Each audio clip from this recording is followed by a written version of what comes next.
Sevgili izleyenlerimiz merhaba. TV 2020 ekranlarında gündem özel programında Diyalog Medya Grubu Genel Yayın Yönetmeni Reşat Akar'la birlikte sizlerleyiz. Dop dolu bir gündemle. Evet, bugün ilk konumuz genel itibariyle pahalılık. Vatandaşlar gibi kasaplar da et fiyatlarından şikayet etti. Gündem özele konuşan kasaplar canlı kuzu alış fiyatını ve temiz etin mal oluşunu açıkladı. Bu maliyetle zamların kaçınılmaz olduğunu söylediler. Güneyde daha ucuz olduğu için vatandaşların et ihtiyacını Rum kasaplardan karşılamasını normal karşılıyorlar. Kasaplar gibi baklavacılar da pahalılık nedeniyle iş yapamamaktan şikayetçi. Eskiden kiloyla satış yapanlar şimdilerde taneyle satış yapar duruma geldiklerini söylüyor. Hemen hemen tüm meslek kesimlerinden kriz haberleri ve iflas uyarıları geliyor.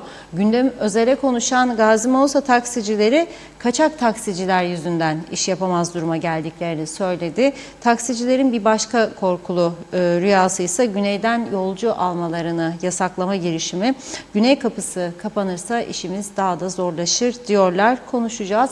Bir diğer konumuz, evet, bir yıl önce Gazi Mausa'da henüz 16 yaşındayken vahşice öldürülen Helin için düzenlenen anma töreninde konuşan annesi çipte müebbet istiyoruz diyerek meclisi yasal değişikliğe davet etti. Ayrıntılarını ele alacağız. Son olarak da Rum Yönetimi Başkanı Nikos Christodoulidis Kıbrıslı Türklere yönelik paketi her an açıklayabileceği bildirildi. Rum basını bu açıklamanın 29 Ocak'tan önce açıklanmasını bekliyor. Yine detaylarını ele alacağız. Evet, buyurun Reşat Bey. Evet, herkese hayırlı günler, hayırlı cumalar diyerek başlayalım. Bugün bizim için çok yoğun, habercilik açısından oldukça yoğun bir gün geçti. Bütün arkadaşlarımızla birlikte sabah başladık yolculuğa. Şimdi bu programa girinceye kadar herkes canla başla çalışıp görevlerini yerine getirdiler. Ömer Kadiroğlu muhabirimiz, Abdullah Suişmez kameramanımız birlikte birçok yere gittiler, mikrofon uzattılar. Gündem özel ve diğer haberlerimiz için özel röportajlar yaptılar. Gazi Mausa'da Hüseyin Çiçek arkadaşımız, mahkemelerde Suna Erden görevi başında. Şimdi bugün pahalılık gerçekten bu ülkenin artık tüm kesimlerini ciddi bir şekilde etkilemeye başladı. Şimdi bazı kesimler biraz daha fazla kazanayım, işte fırsat düştü falan filan diye düşünebilirler ama bunun ne tür etki yaptığını önceden hesaplamayanlar veya bunlara müdahale etmeyenler sayesinde şimdi zincirin halkaları bir bir etkilenmeye başladı. Bugün kasaplar isyan noktasına geldi. Hayvancılar diyordu ki biz işte 230'a veriyoruz, 250'ye veriyoruz, onlar 600'e satar, fahiş kar var falan. Bugün kasaplar harekete geçti. Kasaplar Birliği tabii önceden bir duyuru da yapmadılar, bilmiyorum. Hani bir toplantı yapmışlar. Bunun üzerine biz arkadaşlarımızla konuştuk. Dedik ki siz şey yapın, gidin görüşün kasaplarla. Ve gittiler görüştüler. Işıklar Butik Kasap durdu Özdeğirmenci ile. Yani onlar da diyor ki biz kuzuyu canlı bu kadar alırız diyorlar. Kestik mezbahada, tarttık temiz çıkan kısmını, böldük kiloya 530-550 liraya geliyor diyorlar. Şimdi birlikte dinleyeceğiz zaten. Tam izahatını yapacak bize. Dolayısıyla ne oluyor bu? Kasap bu fiyata mal ettiği zaman yüksek fiyatla satmaya çalışıyor. Bizim vatandaşa da bu fiyatlar çok yüksek geldiği için ne yapıyor vatandaşlar? Hücum Güney Kıbrıs'a. Onlar akaryakıt için buraya hücum ederlerdi. Şimdi bizden daha fazla insan et çıkarması yapıyor.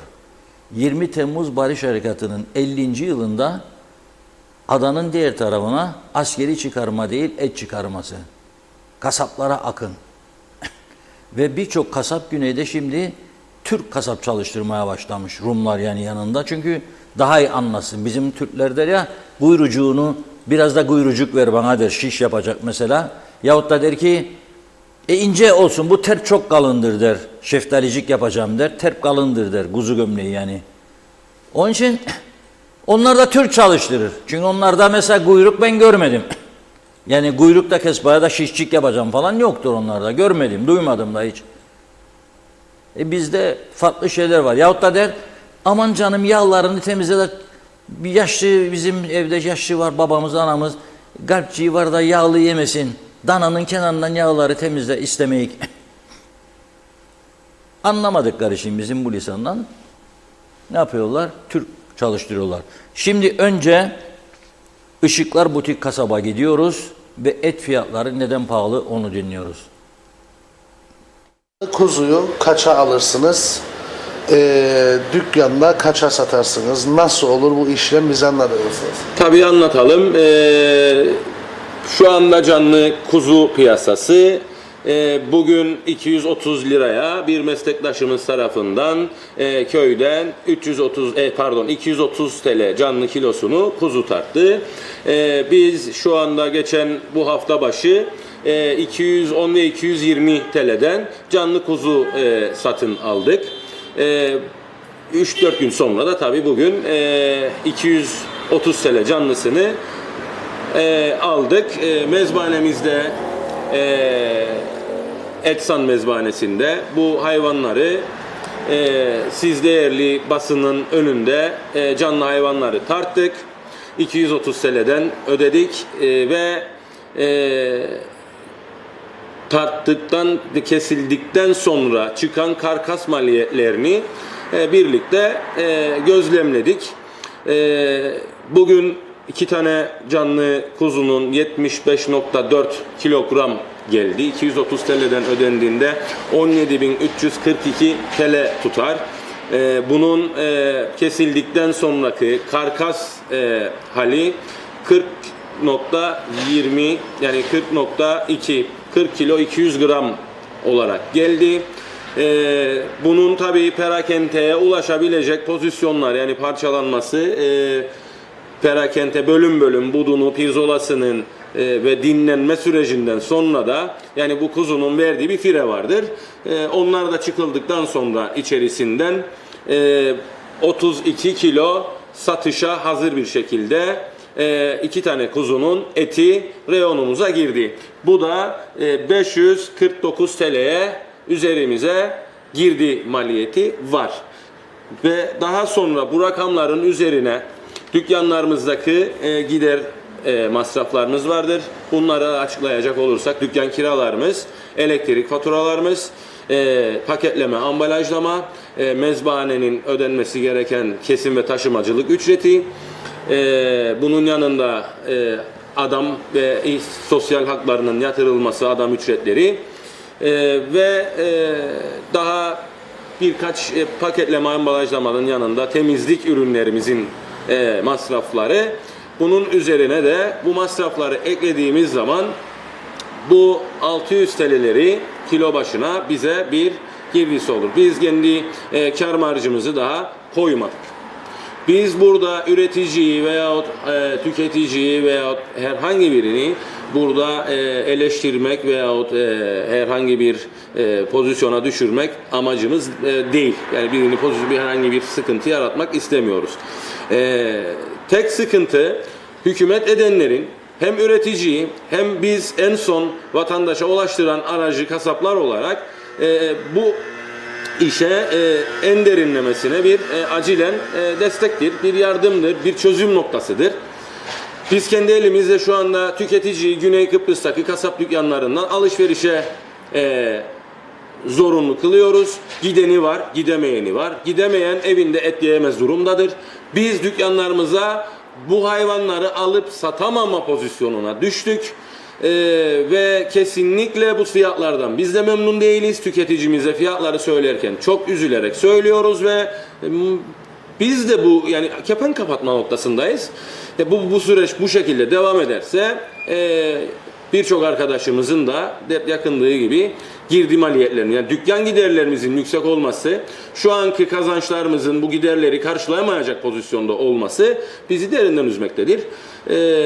Ve halkımıza hizmet verememe pozisyonundayız. Biz acilen hükümet büyüklerimizden bu konuyla ilgili bize, üreticiye destekleri ve tüketiciye de uygun maliyeli eti sunmamız için bir an önce çaba ve bütün yetkilerini, bütün güçlerini kullanmalarını çağrısını yapıyoruz. Aksi takdirde biz kasaplar ve üreticilerimiz batma noktasındadır.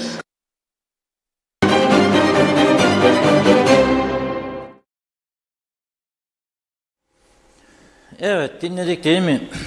Diyor ki Işıklar Butik Kasap Durdu Özdeğirmenci. Bu sabah da Kasaplar Birliği etkinliği adı altında ya toplantısı altında çok sayıda kasabın katıldığı bir toplantı düzenlendi. Orada canlı kaça alırlar, kaça mal ederler, kaça satabilirler bunu açıkladılar. Diyorlar ki canlı 230 lira aldığımız bir kuzuyu biz 600 lira mal ediyoruz. 600 lira mal ettiğimizde kaça satacağız? Vatandaşa 650 dediğimizde bile yani 50 lira kurtarmaz herhalde. Elektrik var, dükkan kirası var, belediye vergisi var.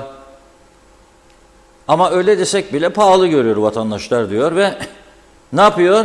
Tepki gösteriyor. Ya Rum tarhana ettik orada aslında Rum tarafında da artış var. Onu söyleyeyim yani. Korona öncesi Rum tarafında 6.80'di. 6 euro 80 sen 1 kilo kuzu eti. Şimdilerde 9,5-10 arası gidiyor geliyor. 9,5-10 çünkü yem fiyatları yükseldi. Bütün dünya piyasalarında Ukrayna Savaşı fazla o da çok etkili oldu. Dolayısıyla et fiyatları yem fiyatlarıyla birlikte yükselişe geçti. Ama bugün 10 euro olsa 33'ten koysak 330 lira. 660'ın yani burada 1 kilo alacağına 2 kilo alıyor güneyde. Zaten ayda 1 kilo et yiyebiliyorsa bir adam 2 kilo alıp 2 ayı geçindiriyor aynı parayla. O açıdan baktığımızda bunun üzerine durmak lazım. Fakat işin ilginç olan yanı bu konudan birinci derecede sorumlu olan bakanlar, bakmayanlar, yüksek düzeydeki yetkililer hiçbirinden tek kelimelik bir şey yok. Bunun da temel sebebi bu KKTC'nin çürümüş siyasetidir arkadaş. Bunun başka türlü izahatı yoktu. İşte ben sana göz yumayım, sen de beni yana seçim geldiğinde destekle, parti içi falan beni harcamak isterler, daha bakan kalayım sizi falan. Budur. Ama bir başkanlık sistemi olsaydı, da başkan da bakanlarını dışarıdan alsaydı, çok iyi eğitim görmüş, dünya görmüş, en azından deneyimleri çok, pratik bilgileri çok, gözü gönlü tok, cepler dolu zaten ihtiyacı yok. Bakın o zaman nasıl olurdu burası? Neyse doğru onu yapmak zorunda kalacaktı. Yok bir gün kasabı koruyayım, bir gün hayvancıyı, üreticiyi koruyayım, bir gün aracıyı koruyayım, bir gün bilmem tüketicinin gözünü boyayayım. Tüketicinin gözünü boyayan da ödesinler kardeşler. Ben akşam meyhanedeydim doluydu der. Doluydu senin gittiğin meyhane belki ama gittikçe onlar da azalıyor. Her meyhane dolu değil. Ayrıca da meyhaneleri doldurabilecek kadar zaten varlıklı insan vardır, umuru değildir yani onun gittiğinde meyhaneye eskiden bir sene evvel 500 lira verir de şimdi 1500 verir. Umuru mu onun? Onu ne etkiler? Bakın ne kadar kaçak işler yaparlar burada kayıtsız. Adı şanı yok vergi listesinde hiç adı girmeyen adamlar var. Korkunç bir servet içerisinde. Ama bunu görmek istemiyorlar. Bunu söylediğimiz zaman siyah bir gözlük var gözlerde herkesin. Görmek istemiyor. Biz değişik meslek gruplarını incelemeye devam edeceğiz. Bugün havada, karada, denizde Ömer Kadiroğlu'na dedik. Bir de git baklavacılara apoyla beraber ama yok da birer kilo baklava yesiniz ha dedim. Zaten var maşallah Ömer'de özellikle. İyi bir miktar dedi apo bağlıdır dedi nasıl yiyecek? İkram edecek adam ne yapsanız size dedim ama bir tane yiyin ha. Neyse bakalım ağzımızın tadı tuzu kaldı mı ya da kalacak mı onu izleyelim şimdi. Satışlarınız şu anda. Satışlarımız geçen yıla göre düştü tabii ki. Ciddi bir düşüş var. Neye bağlıyorsunuz bunu? Fiyatların son birkaç senede hızlı bir artışı bütün sektörde bir düşüş yaşattı yani. İnsanların alım gücünün düşmesi, dövizin, enflasyonun çok hızlı ilerlemesi bizim işimizi etkiledi. Evet. Ne kadar oldu şimdi baklavaların kiloları ve kaç çeşit baklava var? Yani satışta baklava çeşidimiz 10 çeşittir ama çeşit çoktur. 10 çeşit baklavada şu şekil söyleyeyim size. Kasım ayında 360 liraydı. Kasım'da 400 lira yaptık. Şu an Ocak ayındayız. Ocak'ta bir 500 lira oldu baklavanın kilosu. Ve bu yükselmeye de devam edecek yani. Ham madde yükseliyor. Tabii ki Türkiye'den gelen ham maddemizin yüksek oluşundan dolayı ürünler hızlı bir şekilde fiyat artışı var. Ve şöyle bir şey eklemek istiyorum. Kıbrıs'ta baklava fiyatları Türkiye'ye nazaran daha da uygundur. Yani bunlar da Türkiye'den gelen, gerek buraya gezmeye gelmek için olan insanlar, öğrencilerden duyduğumuz ve bizim de araştırdığımız bilgilere göre Türkiye'den daha uygundur baklava Kıbrıs'ta. Daha önce insanlar buraya baklava almaya geldiğinde nasıl alırdı? Şu anda nasıl alıyor? Yani insanlar, kiloyla alan insanlar bunu yarım kiloya düşürdü. Tepsiyle alan insanlar bunu daha az rakamlara düşürdü. Yani insanlar aylığından ya da bütçesinden diyeyim ayırdığı bir miktar para neyse 200 TL'lik baklava alıyorsa 200 TL'lik alıyor. Yani yarım kilo baklava şu an 250 ise adam gelip yarım kilo almıyor. 1 kilo baklava 500 liraysa 500 lira demiyor da bana 300 TL'lik ver diyor. Yani müşteri sayımız aynı, müşteri kapasitemiz aynı, sadece satış oranımız düşük. Durumu kötü olan ve canı baklava çekip buraya gelenler var mı? İşte bana 2 tane baklavaya da 3 tane baklava. Var. Şöyle size de göstereyim beyefendi çekerse. Biz önceden böyle plastik kaplar kullanmıyorduk. Hep kutularımız vardı. İnsanların alım gücü düştüğü için biz artık bu şekilde bize gelip 4 dilim, 6 dilim baklava isteyenler oluyor. Mecbur biz de bu kaplara koyup veriyoruz yani. Tabii ki sizin dediğiniz gibi düşüş var. Ağzımızın tadı kaçtı mı? Muhakkak. Kaçtı ağzımız. Hepimizin ağzının tadı kaçtı. Evet. Yani bunu herkes zaten yaşıyor, biliyor da. Evet. Peki. Baklava satışlarımız düştü ekonomik kriz yüzünden. İnsanların alım gücü mü bayağı düştü yani. Yani gelen fiyat soruyor ve alamıyor. Ne kadar oldu fiyatı? Fiyatı şu an 500 lira. Klasik normal. Evet, bildiğimiz klasik baklava, diğer çeşitler hepsi aynı 500 lira. Hepsi sabit 500 Evet. lira. Peki şimdi kasaba gidenler eskiden et alıyordu, şimdi Evet. kemik alıyor. Size Evet. gelenlerde nasıl bir değişiklik Bize var? gelenler daha önce hep kilo alırdı. Ondan sonra yarım kiloya düştü. Şu an tane hesabı olarak alıyorlar. Bir tane baklava ne Evet. kadar gelir? Şu an bir baklavamız 20 lira 25 lira o civarda. Tek bir adet Evet, baklava evet. ve böyle alanlar var. Evet. Peki- İşte 2 kişiyiz, 2 dilim ver, 4 dilim ver, 10 dilim ver, o şekil. Evet. Peki mesela geçtiğimiz yıla baktığınızda, bu yılla kıyasladığınızda ne değişiklikler var işlerinizde? Her geçen yılı arıyoruz. Yani önümüzdeki seneler daha zor olacak.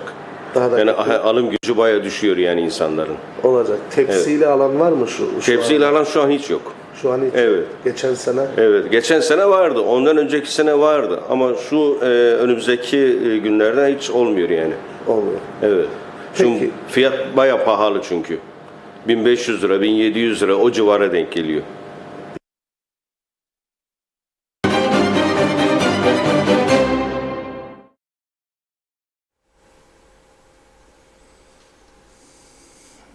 Evet. Ağzımızın tadı da kalmadı. Yani et yiyemiyoruz, tuz koyuyoruz. Ne biliyorsun, şiş yaparken mutlaka tuz koyarlar. Doktor sakın tuz yemeyeceksiniz dediği insanlara bile, tansiyon hastalarına ne yapıyorlar bizimkiler? Ama tuzsuz da yemem derler. İlla tuzu koyacak. Koyma, koyacak. Öyle alışmış damak tadı. Alışkanlıklardan kimse vazgeçmez kolay kolay. Kötü alışkanlıksa ondan da vazgeçmez. İyiyse iyi, iyiden de vazgeçmez. İyiden vazgeçmesin birisi, kötülerden vazgeçmek akıllı insanların işidir. Yani tuz yeme dediyse doktor, yeme tuzu. Yeme.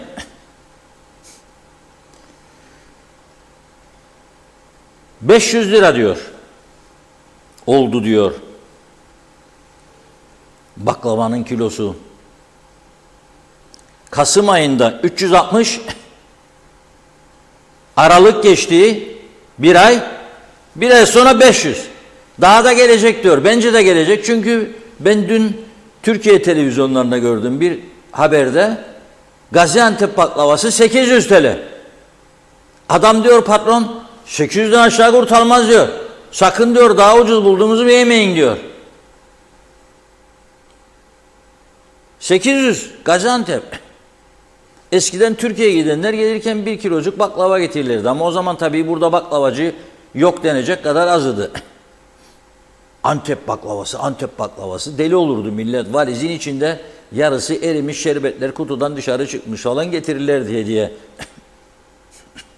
Şimdi 800 lira baklava alıp da hediye mi getirecek birisi ya da buradan 500 lira daha da artacak diyor. Şubat'ta 600 canım bir şey değil yani normal. Zaten daneyle almaya başladılar diyor. Peki bu kadar baklavacı açıldı bu ülkede ne olacak bunlar? Kapatırsa nereye gidecek bu insanlar? Ne iş yapacaklar? Kapatmak da çare değil. Şimdi bu arada bir izleyicimiz yazıyor. Dubai'de diyor 1 kilo et 240 liradır diyor. Dubai bugün bir çekim merkezi biliyorsunuz. Dünyanın çekim merkezi. Nasıl beceriler bu işi? Çölü çok iyi bir yaşam merkezi haline getirdiler. Ben henüz gitmedim Dubai'ye. Uçağım indi yani Singapur'a giderken ama havaalanında gezdim. 1,5-2 saat. Havaalanında da korkunç. Biz böyle şeyleri unuttuk burada. Bir şişe Sivas Regal aldım dönüşte. Gene indik oraya. Bir şişe Sivas Regal'a bir tane bavul hediye ettiler bana. Düşünün siz bavulu buradan şimdi alacak olsanız 2000-3000 lira alamazsınız. Bir tane bavul, bir şişe Sivas Regal'a. Viskiden daha pahalı. Tanıtım, promosyon. Bizimkiler tanıtım paralarında lüpçe bendirir ya. O büyük iş adamları. İstediğini söylesinler. Hiç umurumda değil. Reklam tanıtım paralarında lüp cebe. O yetmez yani kazançlar zaten çok yüksektir. Servetler maşallah bol. Mülklerin sayısını bilmezler. Vergiye gelince yoktur benim altımda. Sonra o hiçbir şey yapmazlar. Bu köy yollar çöktü möktü. Gerçekten inanılır gibi değil. Dedik Mausa muhabirimiz var Hüseyin Çiçek. Ay oğlum Hüseyin, kışta gidip öğlenleri uyuma dedim bugün. İş üret biraz iş. Mahkemeden sonra. Mahkemelerde gidiyor ya. Git taksicilerle konuş bakayım dedim. Rum tarafı kapatırsa halleri ne olacak? Yani çok mu bağımlıdırlar yoksa öyle abartıldığı gibi değildir. Gönderdik. Bir dokandı, 1000 işitti. Meğer oradakiler güneyden daha da fazla bizim içimizdeki korsanlardan şikayetçiymiş. Daha önce konuştuk ya. Adam gidiyor Nijeryalı bir araba kiralıyor bizim burada kiralamaya meraklı. Çok şirket var eline dur arabalar ne yapacak? Almış izinleri. Bana ne diyor? Vurur kırar dökerse sigorta öder diyor. Kiralıyor sonra alıyor Afrikalı kendi milletinin taşımacılığını yapıyor. Taksicilik yapıyor kaçak. Ne vergi var ne şu var gayet var ne guyut ne çalışma sosyal sigorta. Ha ben ödeyeceğim sigortalara. Beni aldın diye şeyin altına kayıtların altına. Onlar da gelecek bu memlekete tek kuruş sigorta vermeden kayıt dışı gidecek hastaneden ne yaralanacak bilmem nereden ne. Olur mu böyle bir şey? Böyle bir düzen olur mu? Bu ciddiyetsizliğin en basit örneğidir ama. Bırakılır mı bir ülke? Ya o sabah iyi yürüyen atlet bir insan Lefkoşa'dan çık, akşam karanlık olduğunda Karpaz'a varın ya. O kadar küçük bir ülkede bunlar zor mu yani önlensin? Önleyemiyorlar. Akıl alır gibi değildir yani. Çok üzgünüm ama gerçekten akıl alır gibi değildir. Neyse biraz mesaj bölümüne geçelim. Hayırlı cumalar olsun bu arada. Baklavayı niçin getirdim? Bugün gündeme cuma günü. Tatlı yani mübarek bir gündür cumaya. Hep lokma almaz. Bugün de baklava dedim ama yenecek gibi değil. 500 lira kim verip baklava alacak? Buyurun Funda Hanım. Hızlıca başlayalım. Çok yoğun mesajlarımız. Erol Topçu, hayırlı yayınlar. İngiltere'den Caner Aspava'da iyi yayınlar diliyor. Fazilet Bıldırcın, etin 20 euro olduğu bir ülkede domuz eti yemek helaldir demiş. Hayırlı cumalar. Erdal Yarkın, Mehmet Uluçaylı Akçay Muhtarlığı iyi yayınlar diledi. Irmak Haztürk'te, Serdar Cesurer'de, Osman Rakibet'te hayırlı yayınlar, iyi akşamlar diyor. Mehmet Uluçaylı, Kasaplar Birliği kuzunun kendilerine 528 liraya mal olduğunu açıkladılar. Neredeyse kasaplara acıyacağım, ağlıyorlar yazmış. Soner Sabriler, Selamlar. Kuzey Kıbrıs'ta her branşta, her birlikte illaki şikayet olacak. Çünkü burası Kuzey Kıbrıs'tır. Şaşırmamak lazım. Serkan Nevel, daha fazla pahalı olmazsa diyor darılırım. Obeziteyle mücadeleye devam demiş. Demre Coşkun, bir adet pirzola 81 lira. İstikrarla büyüdün mü UBP'li kardeşim demiş. Gelenekten geleceğe ulaştın mı diyor DP'li kardeşim. Vaat ettiğin istikrarlı günler bunlar mı YDP'li kardeşim? Tüm bu kokuşmuş düzene karşı sadece konuşmayı bırakıp yeterli eylem yapıp hükümeti iyice sıkıştırdın mı CTP'li kardeşim yazdı. Zeliha Adaman iyi yayınlar. Celal Harun, vatandaş Mallı Dağlı Kara Mehmet diyor ki 20 yıl önce kedi köpeklere verilen ya da çöpe atılan kemikleri şimdi ihtiyacı olan emeklilerle asgari ücret maaşı alan vatandaş kilosu 150 liradan çorbalık niyetine yemeklerine ek tadı versin diye alıyor. Bir de artık geleceğe yürüyorlar diyorlar. Nerelerden nerelere geldik? Utanın, artık insan içine çıkmayın demiş. Alper Aligüllü, ülkemizde hale getiriliyor. Bu faiz zamlara hükümetimiz çok duyarsız kalıyor. Sözde değil, icraat lazım, halkımız bekliyor demiş. Ali Dereseven, 2 ay önce 150 lira olan canlı hayvan fiyatı şimdi 230-250 liradan satılmaya başlandı. Memur emekliler %50 artış almadan kasaplar canlı hayvanın kilo başına %70-80 zam yaptılar. Elif Osman, hayırlı yayınlar, Londra'dan sevgiler demiş. Metin Maraş Ali de hoş vakitler, kolay gelsin diyor. Mehmet Uluçaylı, herkes kesesine hangi taraf uygunsa ihtiyacını oradan alsın. Mümkünse kasapları boykot edin. Osman Mene iyi hafta sonları diledi. Nazlı Kamer'de. Arif Mustafa Cüce, bugün gündeme dair konular için herkes üzerine düşeni yaparsa bu memleket yaşanabilir hale gelir. İsmet Sencer, hayırlı yayınlar, harikasınız demiş. Mehmet George Karşılı, herkes haklı, üreticiyi ama devlet ham maddeye el atmaya davet ediyorum. Davul zurna sesi iyi gelir çünkü onlar Blue viski içer. Seni kim dinler demiş. Mehmet Hasta, hiçbir kasap 250 liraya canlı kuzu almaz. Yusuf Küçük, evet, mal tazmin komisyonu ile ilgili detaylar veriliyor. Rica ediyorum sorun yetkililere. Kaymaklı'da Türk mallarını 74'ten beri kullanıyorlar ama ne halse bizleri ne tanzim ediyor ne de iade ediyor. Bizden Rum mu olmamızı beklerler. Bu mağduriyet ne zaman bitecek? Lütfen bu konulara değinin demiş. Tolgay Kurtoğlu, İyi yayınlar güzel insanlar. Aktunç Arif de iyi yayınlar diyor. Ahmet Halil de. Eser Yurteri, halkımız 2 ay bu gözü doymaz kasaplardan et almasın, bakalım kime satacaklar demiş. Ali Dereseven, anlaşılır gibi değil. Artışlar alınmadan tüm kurumlar her ürüne çok büyük oranda zam yaptılar. Bunlar yaşanırken olanlar karşısında tek bir liderin dahi açıklama yapmaması hayret vericidir. Çakan Bey diyeyim. Çok doğru şeyler söylersin Reşat Bey demiş. Kemal Osman Ceyhanlı, kaldıysa sağlık, varsa umutlu ve mutlu bir hafta sonu olsun. Hüseyin Olgunay, kasaplar hep ağlar ama günün sonunda üretici üretir, yağmur çamur demeden kazanmaz.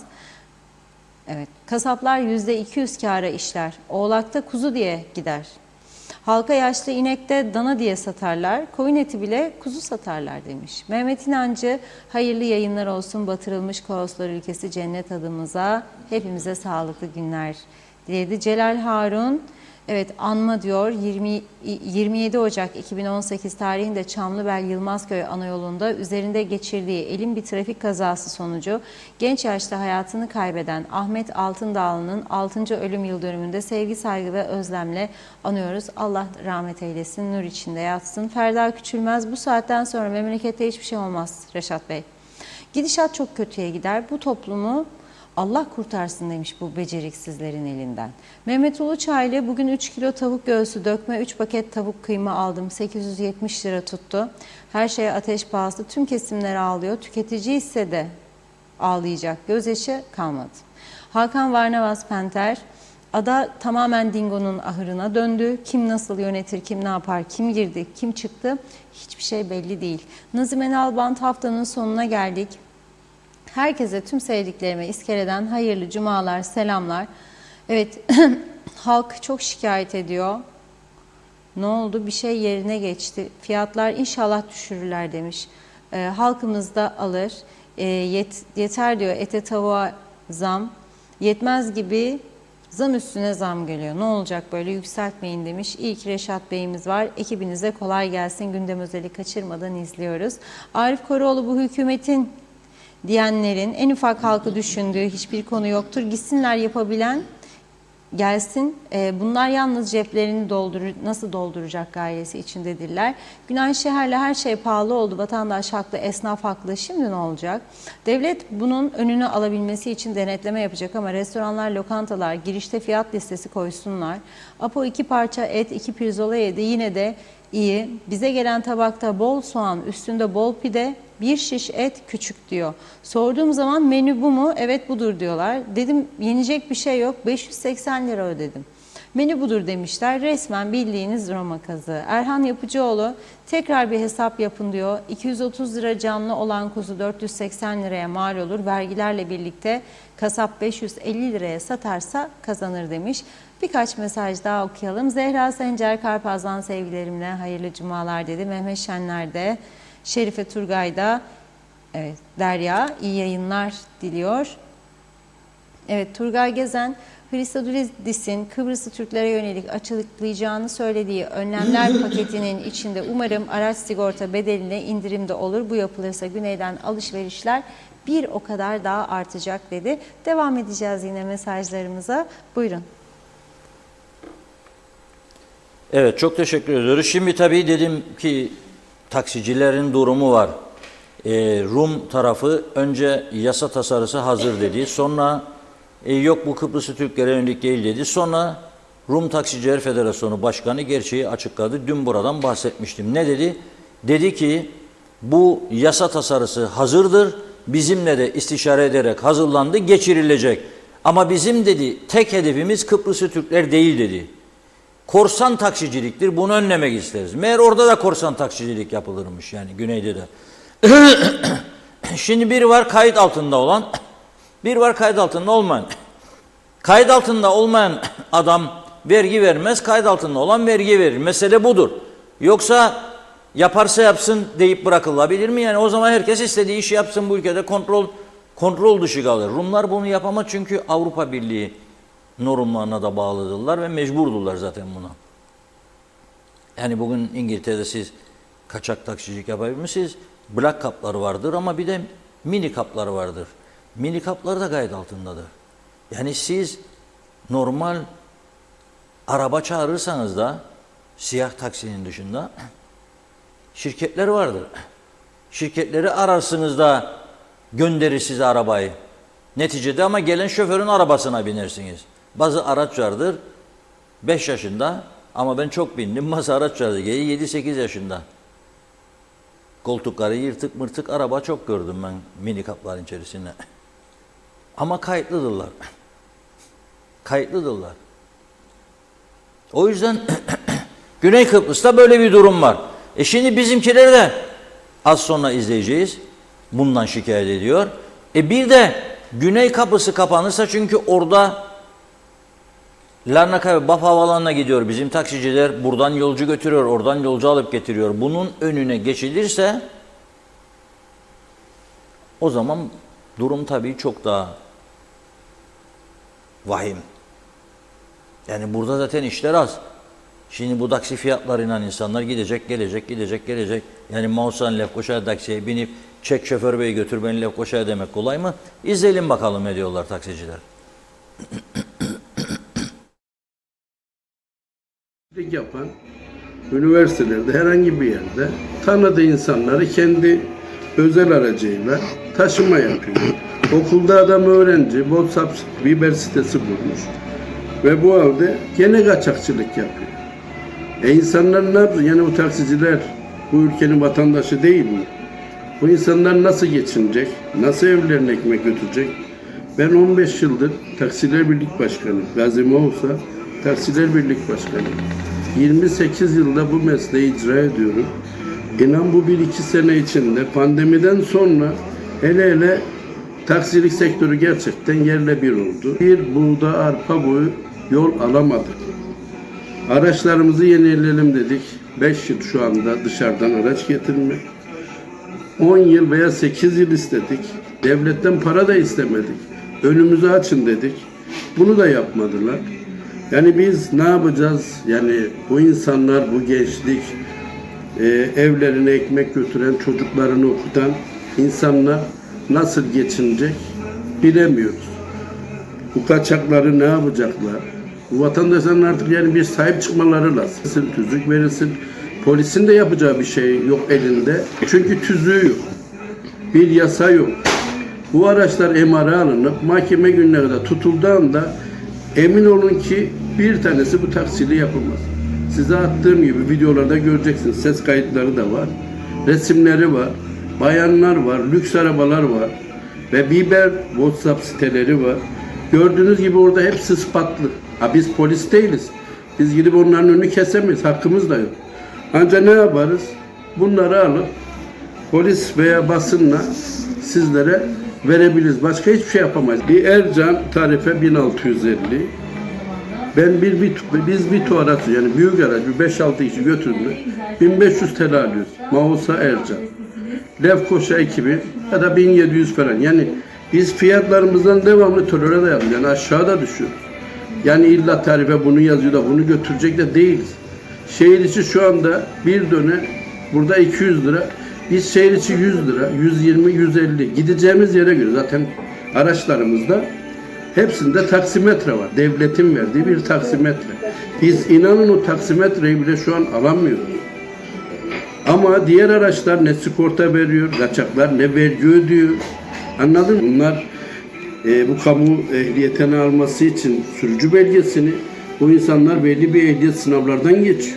Karakter, trafik, sicil, alkol hepsi test edilerek veriliyor. Bunun için de bunu alamayan zaten taksici olamıyor. Ve bunlar şimdi bu kaçaklar emin olun ki aralarında bir sürü de eroin, esrar, kokain gibi her türlü kaçakçılığı da yapıyorlar.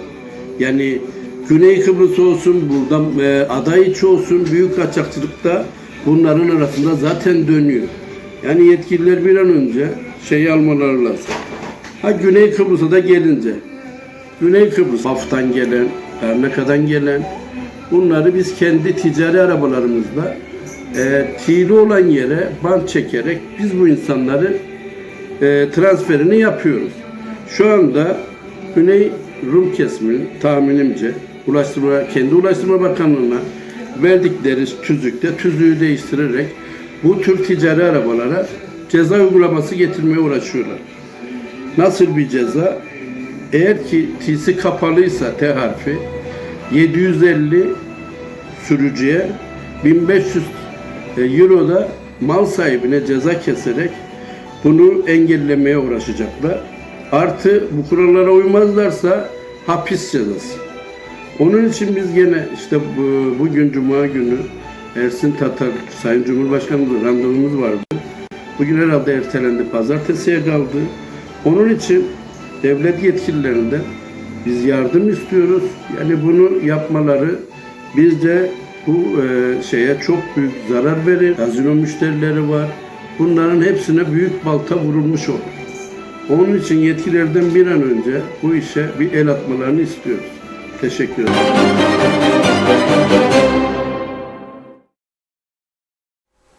Evet.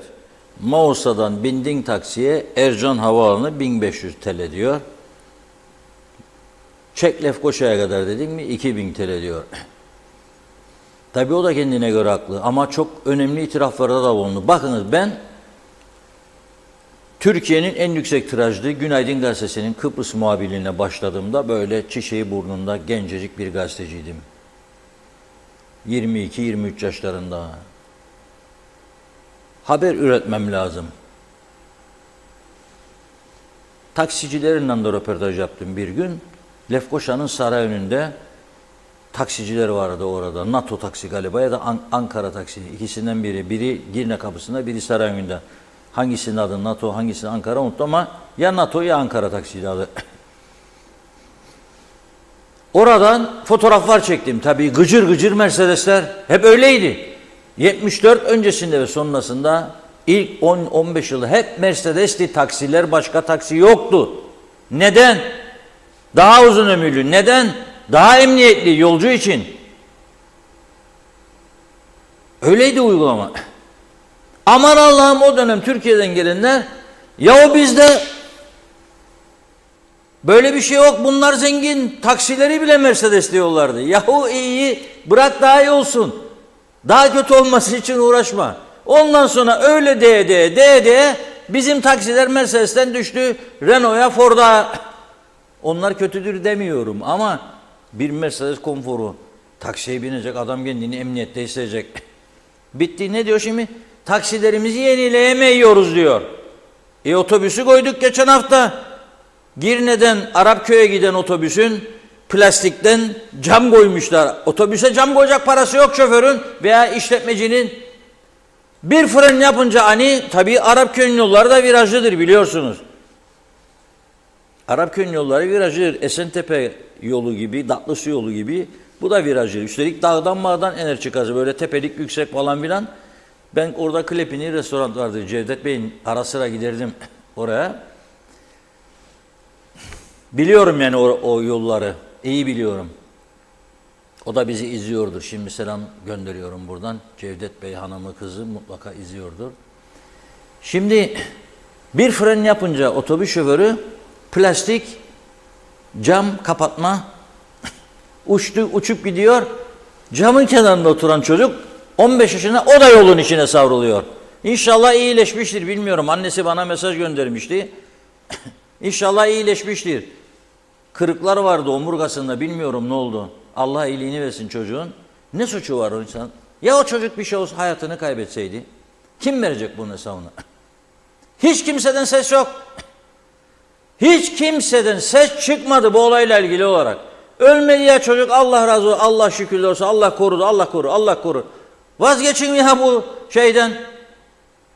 Akıl alacak bir cevap değildir bunlar. Niye? Önlem almıyorsun sen de, Allah korusun. Lastiği patlamış otomobille çık yola da Allah korusun de bana. Olur mu böyle şey? Bakacaksınız. Eğer tamam değilse çıkarmayacaksınız trafiğe.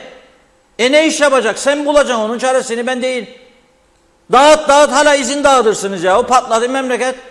Otururum diyor taksici. Siz hala izin dağıtırsınız.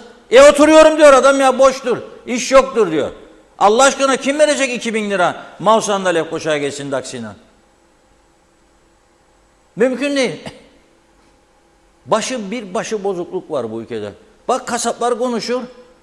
Sabah olmuş bu şeyleri. Kasaplar Birliği'nin toplantısı. Ben bekledim.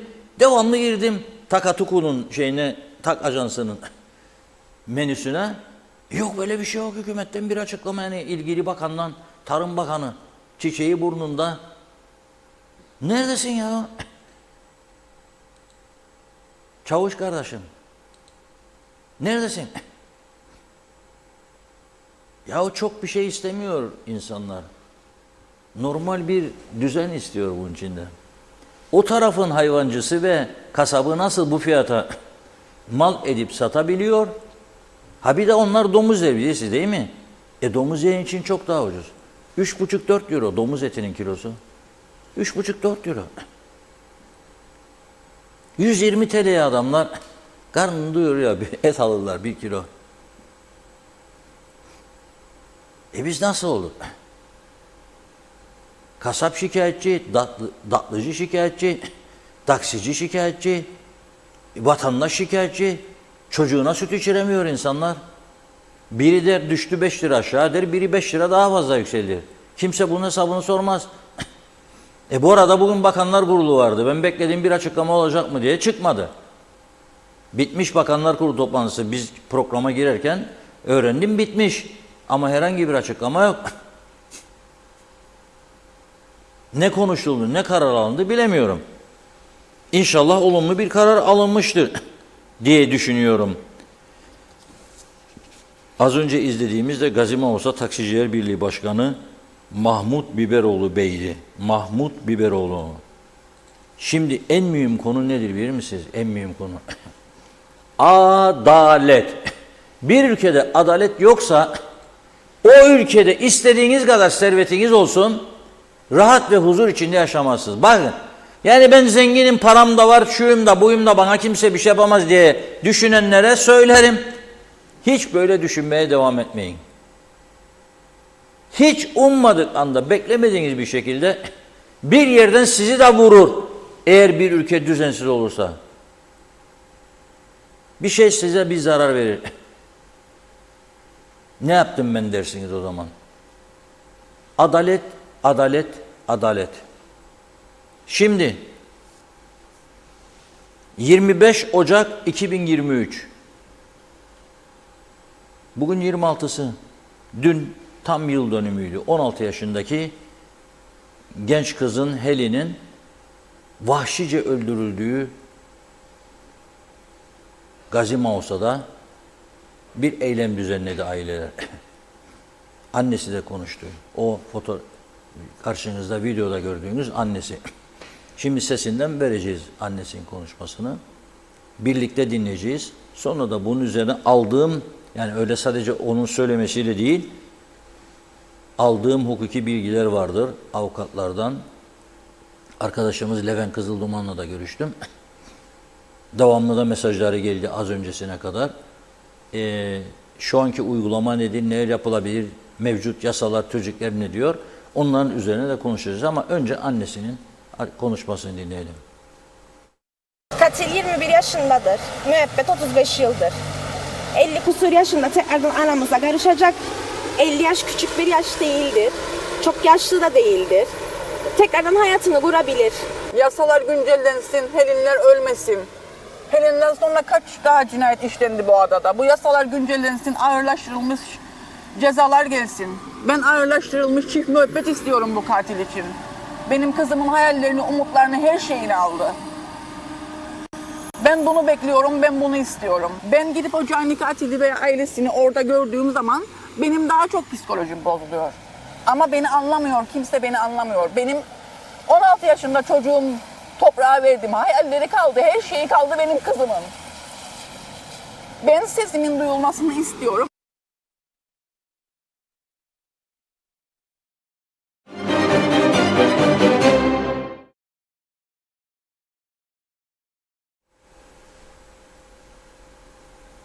Evet, büyük bir acı tabii. Bir insan 16 yaşındaki çocuğunu kaybediyor. Dinmeyen bir acı. Dinmez de bu acı. Dinmez de. Büyük hayalleri vardı diyor. Herkesin hayali var. Ne büyük acı. Ve vahşice öldürüldü resmen ya. Bir o güne gitmeyelim. Söylemesi bile çok zor.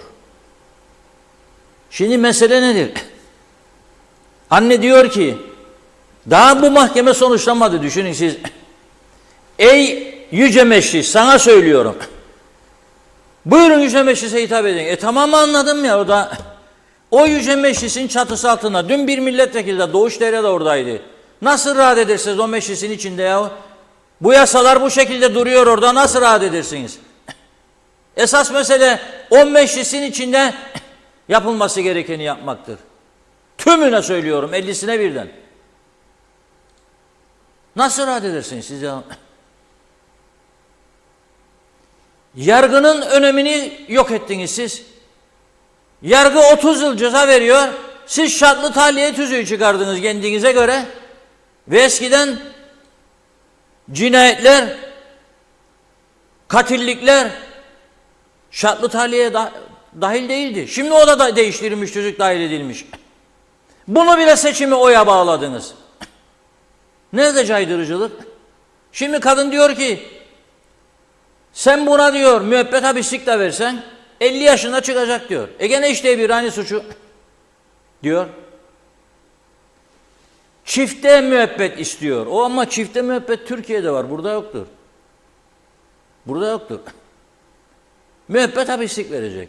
Ona sordum. Avukatımız diyor ki 42 yıl yatanlar da varmış müebbetten. 30 yıl yattı. 30 yıl verdi diyelim. Müebbet 30 yıl hapislik. 1/2'sini çektikten sonra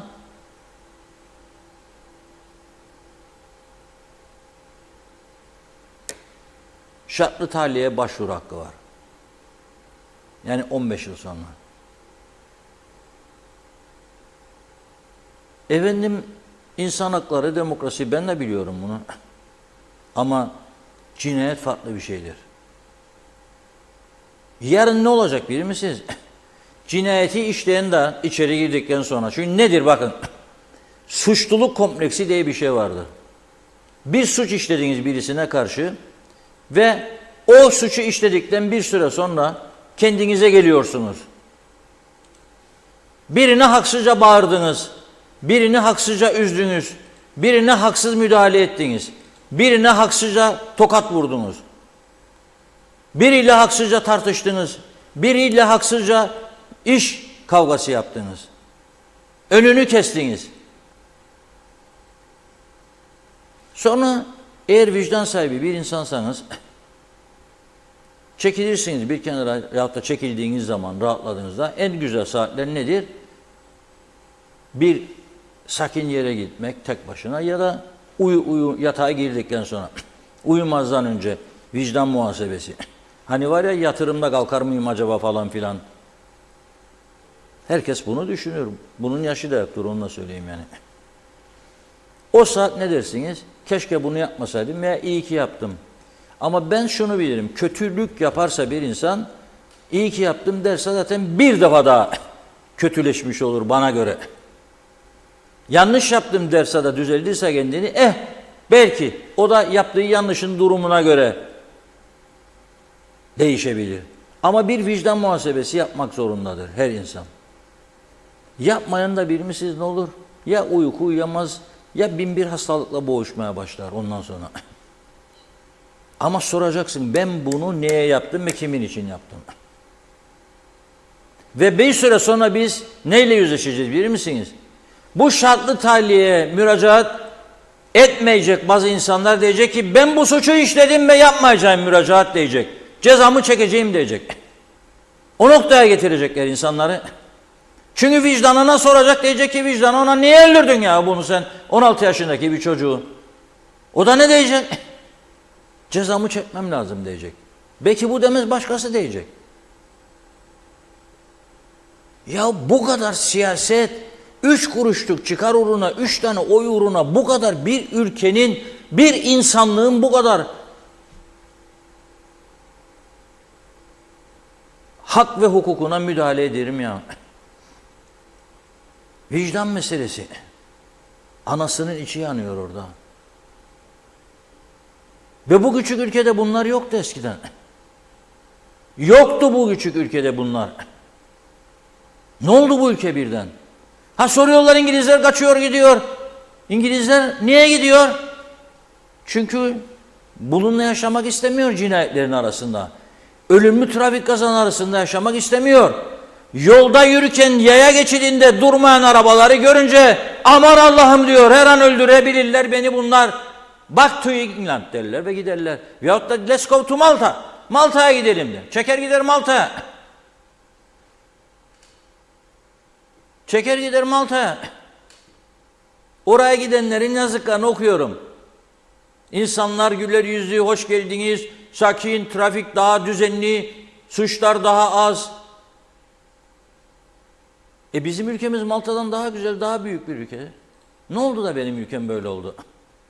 Çünkü sen kapıda girişte muhaciret girişini yaparken oraya gelen adamın geçmişte cinayet işleyip işlemediğini, karakterini, hiçbir şeyini bilmezsin. Aranıp aranmadığını da bilmezsin. Ne yapmaya geldiniz Kıbrıs'a? Ha derse ki sorgularsa fazla bu defa gelen hele Türk vatandaşlarından çok dinlerim ben bunu. Çok kötü davranır sizin muhaciret bize derler. Ne yapsın sorgulamak zorundadır. Çünkü senin iyi adam olduğunu nereden bileceğim ben yahu? Biraz sorgulayacağım belki ortaya çıkarım. Ya biz Kıbrıs Cumhuriyeti pasaportu almazdan önce KKTC ile giderken İngiltere İngiliz muhaciret memuru terledirdi bizi orada sorusu var. Yahu derdim ben bir defasında 50 defa girişim var ya o dedim attım önüne kağıtları küçük kağıt verirlerdi eskiden pasaportumuza mühür vurmazlar diye KKTC. Ayrı bir kağıt verirdi immigration officer. Küçücük bir kağıt sakın kaybetme bunu derdi. Ben de bir zarf doluydu 50 tane. Dedim bak bu kadar giri çıkışım var hala bana aynı soruları soran dedim. Mecburum dedi. Mecburum dedi.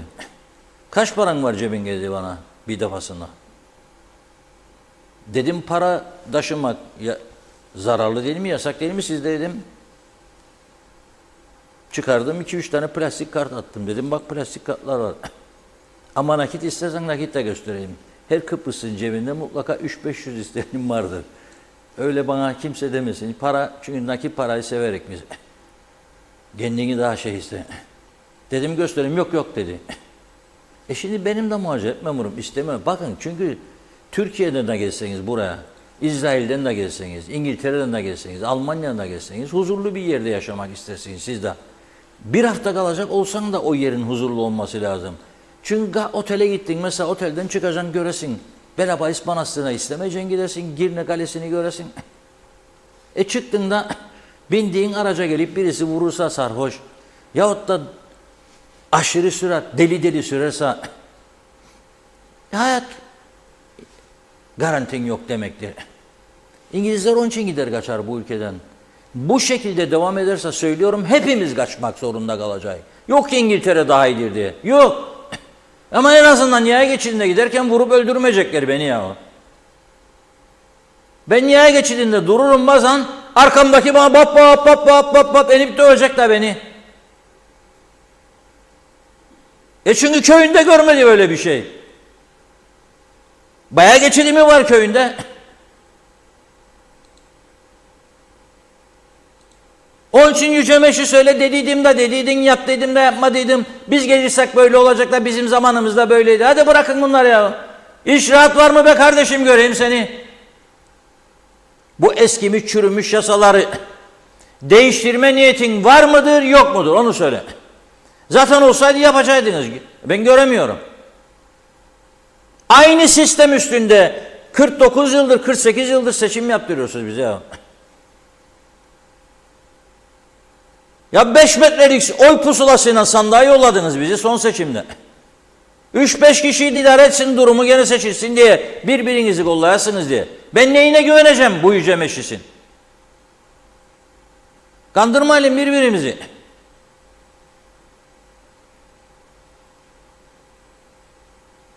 Bu durum son derece önemlidir. Adalet istiyoruz arkadaş, adalet.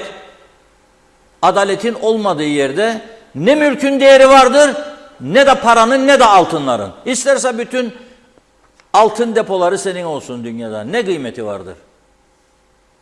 Hiçbir kıymeti yoktur. Ve sen bu kadar suçun işlendiği bu ülkede 1,5 milyar ek mesai dağıtacaksın, örtüle dönecek dağıtacaksın, nereye harcandığını bilmeyeceksin. Siyasi partilere yardım yaparım ben falan diyeceksin. Devletim artık yapacaksın. Çifte resepsiyonlar. Trabzon'da Kayseri'de bir konferans için 15 kişilik ekibinden gidip gelmeler. 1 saatlik konferansa 5 gün 6 gün tatil. 32 ülkede temsilcilik açarım ben, varım ben, göstereceğim kendimi. Sonra o temsilcilik açtığın ülkelerden kavga halinde devamlı tehdit edeceksin büyük elçiliklerini falan filan, büyük elçilerini. Ama bu taraftan polisin Göhneli karakolu çökmek üzere tamir edemeyeceksin onu sen ha. Bekleyeceksin Türkiye Büyükelçiliği gelsin de tamir etsin bunu da, sonra da diyeceksiniz Türkiye müdahale ediyor, alt yönetim, üst yönetim bilmem ne falan filan. Ya o iyi az bile yapar size. Bir karakolun sen tamir edemeyecek duruma geldiysen az bile yapar. Uyku uyumadım ben dün gece vallahi. Bugün 8'de kalktım, 2.30'da yattım, 8'de kalktım. Aklıma geldik sonra bazı şeyler. Derim ne oluyor ya bu iş? Ne oluyor bu iş? Nereye gidiyoruz be kardeşim?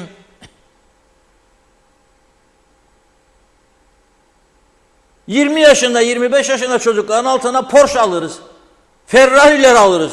Al babacığın kazandığı falan da git sür. Vur öldür da bilmem ne da. Fakat bu taraftan polisin arabalar çürüdü. Yolda kalır ki can ve malımı emniyet ettiğim birim.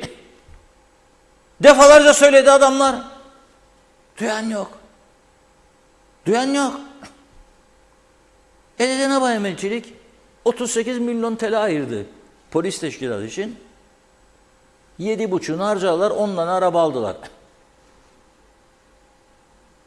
500 polis daha alıyor, dün söyledim Rum tarafı. Araçlar full yenilendi. Sade Baf'a bir hafta önce 18 tane daha kamera taktılar. Trafik kamerası. Ben Boğaz'ı söylerim, Lefkoşa Girne'ye giderken Boğaz kavşağı. Ölüm kavşağıdır orası. Beyler, orası ölüm kavşağıdır. Siz de gider gelirsiniz her gün Girne'ye, bir kısmınız. Görmez misiniz durumu? Eski Girne yolundan gelecek, çıksın ana yola çıkar. Dün tır gördüm. Tır yolu baştan aşağı kapanmış. Lefkoşa'dan giderken Boğaz yolundan dönecek, geçsin de Lefkoşa'ya dönsün. Lefkoşa'dan giderken oraya geldiniz, bastınız da gaza. Tır kapattı, yolu durdu. Git gir tırın içine. Bütün dünyada beton mikserleri için, büyük taşıt araçlar için, tırlar için, traktörler, dozerler için trafiğe çıkış saatleri vardır ya. Burada yok. Tamam, anladık, bir inşaat furyası, gidiyorsunuz bunun içinde 5-10 kişi zengin olacak diye. Ama o taraftan da öldüreceksiniz insanları. Çamur dökülmüş arkasından, küçücük farları görünmüyor, yansa bile görünmüyor. Git gir altına, öl. O zaman ne derler bilir misiniz? Dikkatli süreydi, bakaydı etrafına. Neyi bakacağım ben? Yağmurlu gece, dün gece giderken arkası çamurdan kapanmış, beton mikseri gidiyor önümde, görmedim bile. Son dakika. Nereden göreceksin kendini? Basarlar da bir de arkadaşlar, ama inanılmaz bir sürat. Lefkoşa Girne yolu 140-150 basar, beton mikseri gider. Kaç tane polisler de çıkacak devamlı, 24 saat sokakta olacak, bunu denetleyecek. Peşine düşmeye kalksa polis arabalar yolda dökülür. İyi ki ondan da araba aldı bize dün elçilik. Da yetmedi bunlar. Türkiye Büyük Millet Meclisi'ne ziyarete giderler ve para isterler meclise araba alsınlar diye. Da sonra eşit egemen ne inan? Sürdüğünüz makam arabalar bile sizin değil ya. Nasıl? Biraz kendimize gelelim lütfen. Tamam, yani ben de eleştirmek istemem. Ben de övücü şeyler söylemek isterim. Ama yok, görmüyorum. Mahcup oluyorum. Benim bir polis karakolumu sıvalarını yenileyecek ve boyayacak imkanım yok mu ya?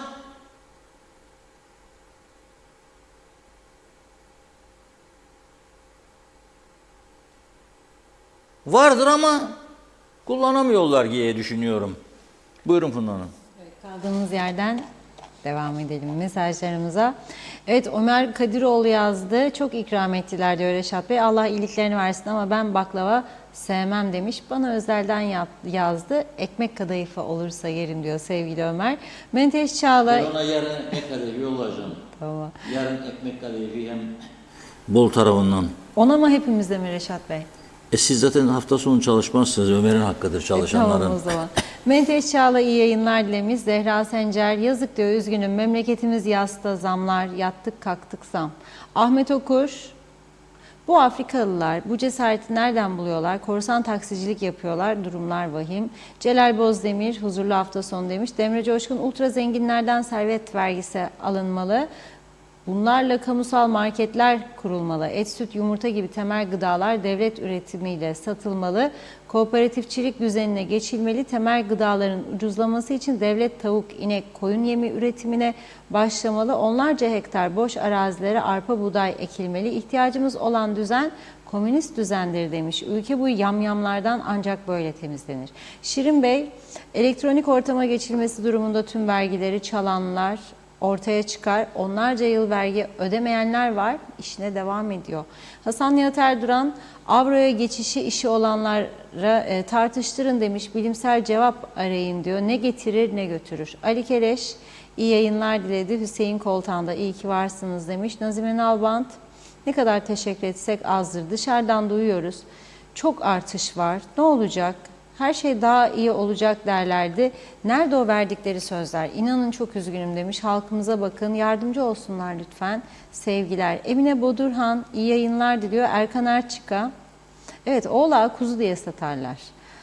Hüseyin Olgunay, Halk Meclisi'ni başlatın artık. Halk konuşsun Reşat Bey demiş. Ercan Ergün, Kemik suyu, süper makarna, pilav, çorba çok güzel diyor kemik suyuna. Irmak Hastürk, Rum tarafında 10 kilo but kalça tavuk 22 euro. Bizde ise sadece 2 parça olan but kalçası 180 lira. Yazıklar olsun dedi.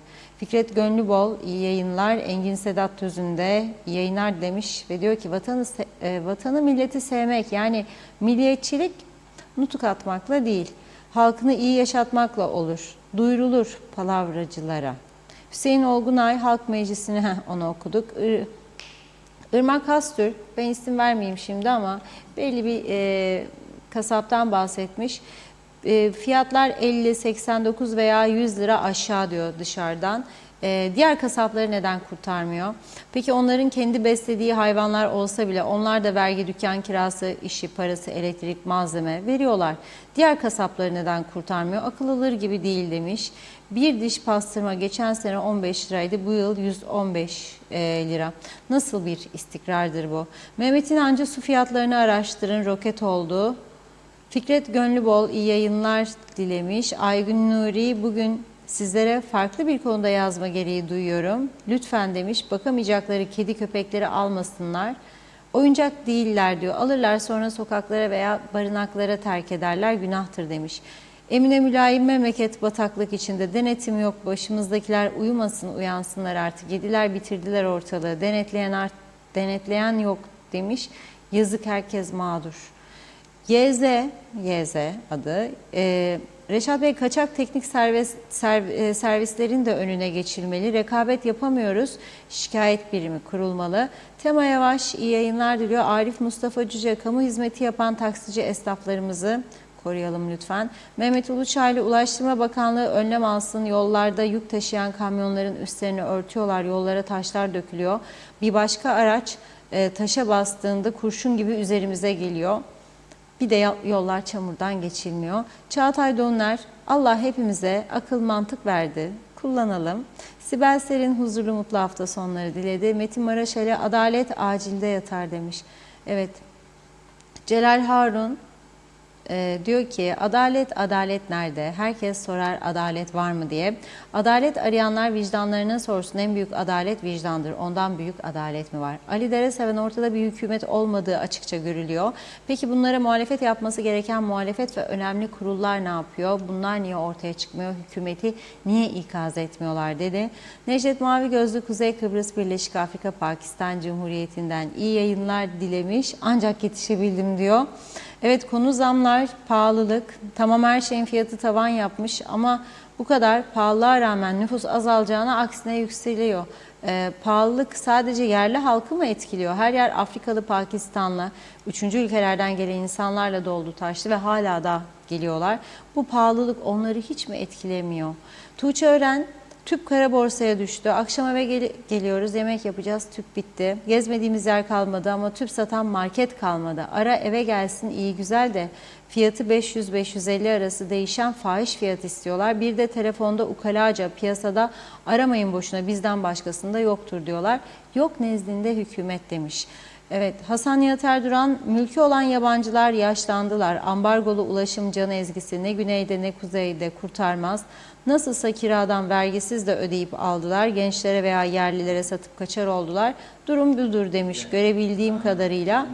Aygün Nuri, artık ortalık hırsız, dolandırıcı, tacizci, uyuşturucu, ticaretçisi. Nereye gider bu ülke? Bitirildi. Sokağa çıkmaya korkar olduk demiş. Çağatay Donlar, bakanlardan ya da milletvekillerinden birinin kızı katledilseydi demiş. Allah etmesin diyor. O zaman yasalarda kesin değişiklik yapılırdı. Emir Ali Tatlıdil, o da akılsız başın cezasını ayaklar çeker dedi. Bakıyorum yeni eklenen mesajlara. Karagöz Nesimi Ali, bana göre hemen istifa etmesi gereken iki kişi. Biri İçişleri Bakanı, diğeri de daire müdürü demiş. Şöyle Ayer Savoğlu, marketten bebek maması ve emzik çalındı diyor memleketten. İyi yayınlar. Bunu okuduk. Memruso, Lefkoşa Girne Boğaz Kavşağı'nda büyük bir çember konulmalı. Aksi takdirde çoğunun canı yazacak. Neşe Güneş Fellahoğlu demiş ki bütün kötülükler karanlıklarda olur. Onun için her yerin aydınlatılması bu yönde çok çalışılmalı.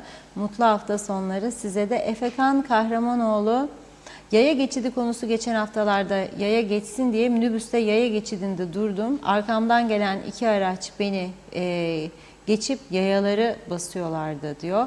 Ergün Yahat hep doğruların adresi TV 2020 demiş. Şenol Tatlıcıoğlu da selamlar dedi. Evet bakıyorum sanki şimdilik tamamladık gibi. Teşekkür ediyoruz. Buyurun.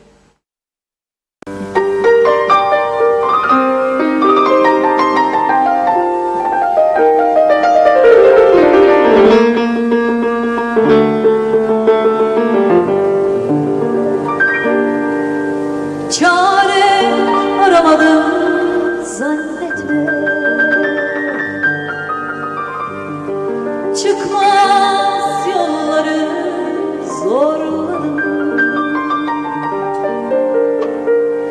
Gittim olmadı, kaldım olmadı, bitti diyorsa laf değil. Bir anlık öfke zannetme, çoktan harcadım sabrımı. Kaçtım olmadı, sustum olmadı, bitti diyorsa laf değil. Artık bu son veda, üzgünüm. Nefret etme benden, üzgünüm. İster miydim hoşça kal demek? Elim kolum bağlı, üzgünüm. Baştan yanlış yaptık, üzgünüm. Seninle olmazdı, üzgünüm. Az mı savaş verdim kendimle, engellere yenildim, üzgünüm.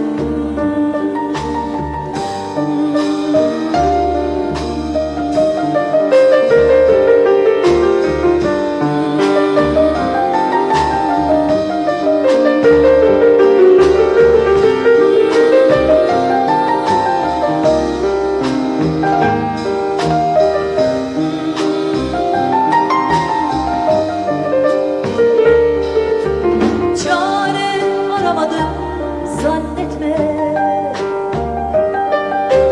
çıkmaz yolları zorladım.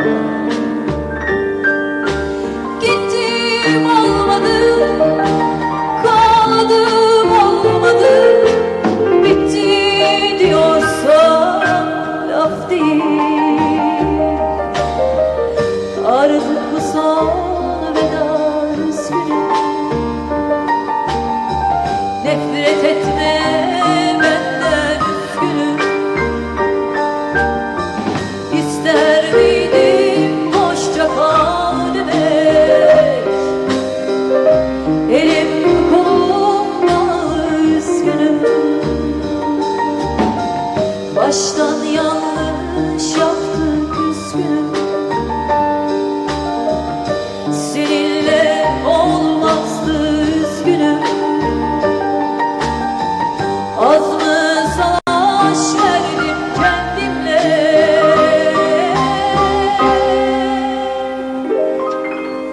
engellere yenildim, üzgünüm.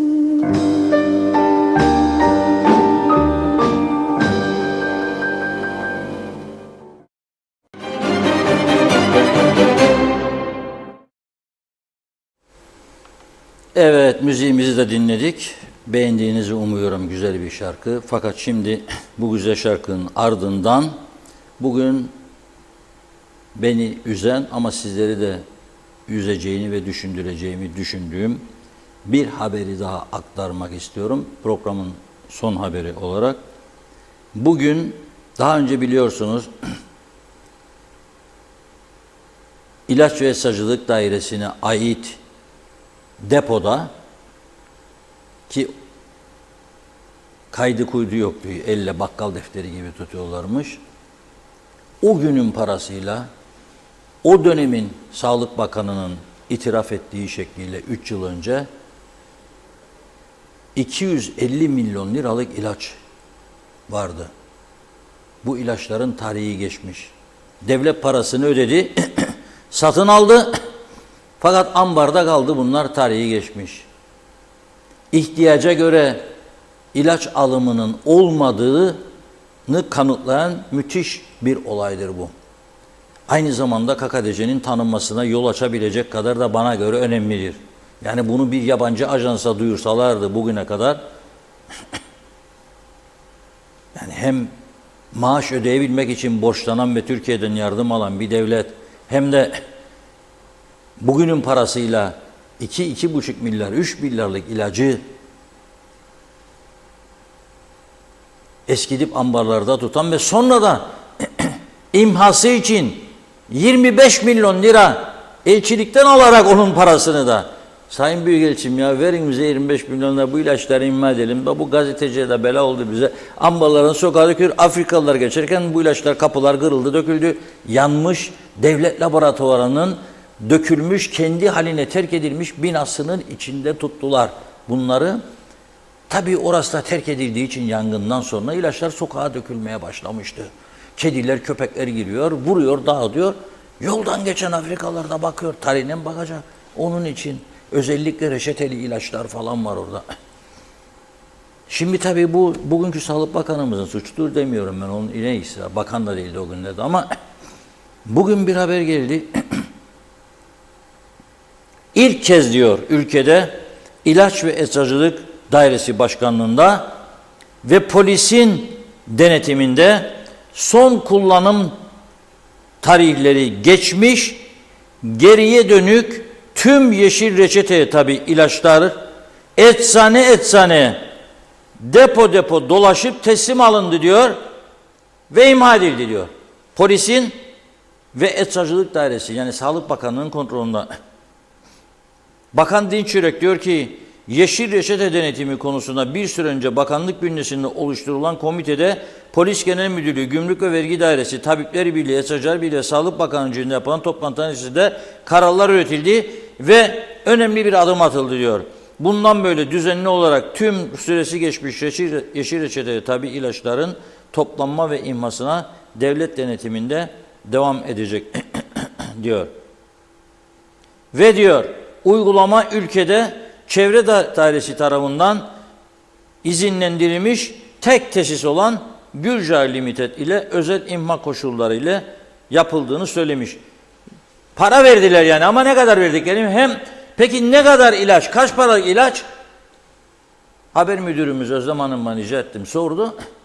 Yetkililerden mali bilançosuyla ilgili bir bilgi alamadı. Yalnız öğrenebildiğimiz 1500 kilo civarında dendi. Düşünebilir misiniz? 1500 kilo civarında tarihi geçmiş yeşil reçeteye tabi ilaç bulundu ambarlarda, depolarda ve eczanelerde ve imha edilmesi için para harcandı ve bunlar imha edildi. Ama öte taraftan da biliyorsunuz hastalarımız ilaç bulamıyor. Antibiyotik yok piyasada, göz ilacı yok. Bunun için alternatif üretmiyorlar. Avrupa'dan ilaç ithalatını hızlandırıcı yöntem bulmuyorlar. Eskiden bu ülke ilaç ihtiyaçlarının %50'den fazlasını Avrupa'dan karşılardı. Son yıllarda tamamen Türkiye'ye dönüldü ama Türkiye'de de yok bu ilaçlar. Olsa tamam diyeceğim, helal olsun ama yok. Türkiye'de bulamadıkları ilacı sen Türkiye'den buraya nasıl getireceksin? Bunun yolunu bulmak lazım. Bunun yolunu bulmak lazım. Yoksa bu şekilde yazık günahtır insanlar ilaç bulamıyor ve bulamadıkları için de böyle sıkıntı yaşıyorlar. İzleyicilerimiz sordu. Dedi ki Rum yönetimi Kıbrıslı Türkler için bir paket açıklayacaktı. Tabii paket dendiği zaman bu paketin içinden her Kıbrıslı Türkiye yani Kıbrıs Cumhuriyeti vatandaşı olana verelim 100.000 euro da ihya olsunlar değildir yani bu paket. Göreceğiz ne olacağını ama Rum liderinin iddiası bizim taraftan, bizim toplumdan ileri gelenlerle önemli sayılan kişilerle yaptıkları istişarelerden sonra bu paket hazırlanmış. Tabii isimlerini açıklamaz, normal, etik değildir açıklasın. Ama ne kapsıyor? Şimdi bugün Rum basını diyor ki güncel bir konudur bu diyor. Ama açıklaması an meselesi diyor Kıbrıslı Türklerle ilgili. Birleşmiş Milletler Genel Sekreterinin yeni Kıbrıs özel temsilcisi Bayan Maria Angela Cuellar'ın adaya gelişinden önce olabilir diyor. Adaya ne zaman geliyor? 29'unda. Bugün 26'sı. Demek ki ya bu akşam açıklayabilir, ya yarın açıklayabilir, ya bir sonraki gün. 3 günü var önünde. Eğer bu doğruysa tabii. Ama henüz bir sır yok. Ve diyor ki ama Rum hükümet sözcüsü Konstantinos Letimbiotis diyor ki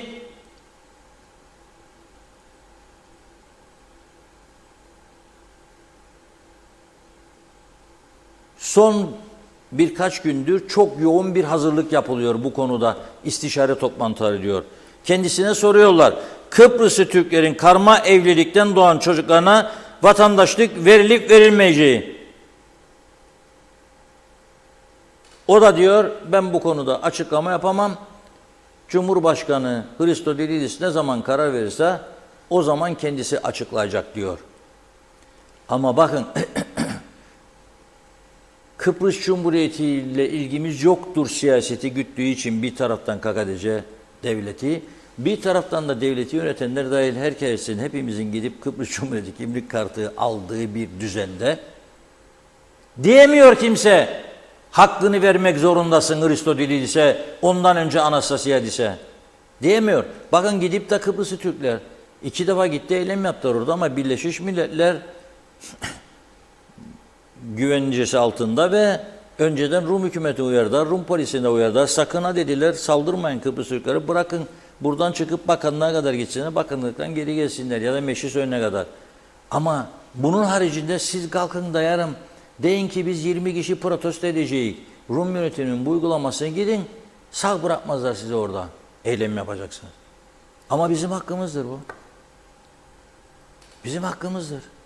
Yani eğer bir Kıbrıslı Türk bir yabancı uyrukluyla evlenirse, Kıbrıs Türk de Cumhuriyet'in sahibiyse, kartısı varsa, kimlik kartı doğumlu, Güneyde tabii şimdi buna bir süre koymuşlar. Orada da çok istismar var. Yaşlı Rum erkekleri Ukrayna'dan falan bayan getirip onlarla sahte evlilikler yapıyormuş Ukraynalı bayanlar ki vatandaş olsunlar ama onun da yolunu buldu. Rum yönetimi dedi ki tamam dedi, 7 yıl dedi, 5 yıl mı şimdi 7 yıl. Ve gösterilen adreste olup olmadığı devamlı polisler tarafından kontrol ediliyor. Gidiyor polisler oraya, çalıyor kapıyı diyor evde mi? Bakıyorlar Maria evde mi? Evde değilse bitti bu iş. Yani o 7 yılda vereceğim anlamamız ama bizde 7 yıl değil 17 yıl vermedikleri var. Hiç vermiyor. İşgal vardır diyor. Sana ne? Ne işgali? Ne ilgisi vardır? Dünyaya gelmiş bir çocuğun annesi Türkiye vatandaşı veya babası. Ne ilgisi var? Ama hak aramak diye bir durum var. Onu da yapamadık. Sadece aileler yaptı işte 2 eylem. Onu da dediğim gibi sınırlı ve kontrol altında yapabildiler. Bakalım ne olacak? Birkaç gün içerisinde bunu öğrenmiş olacağız ve konuşacağız inşallah maşallah. Bugün bu kadarla noktalayalım. Var mı okuyacağınız mesaj? Yok, tamamdır. Tamamdır diyor. Pazartesi de inşallah görüşmek umuduyla diyelim. Benden bu kadar. Çok teşekkür ediyoruz. Ben de sağlıklı güzel bir hafta sonu geçirmenizi diliyorum. Yeniden görüşünceye dek hoşça kalın.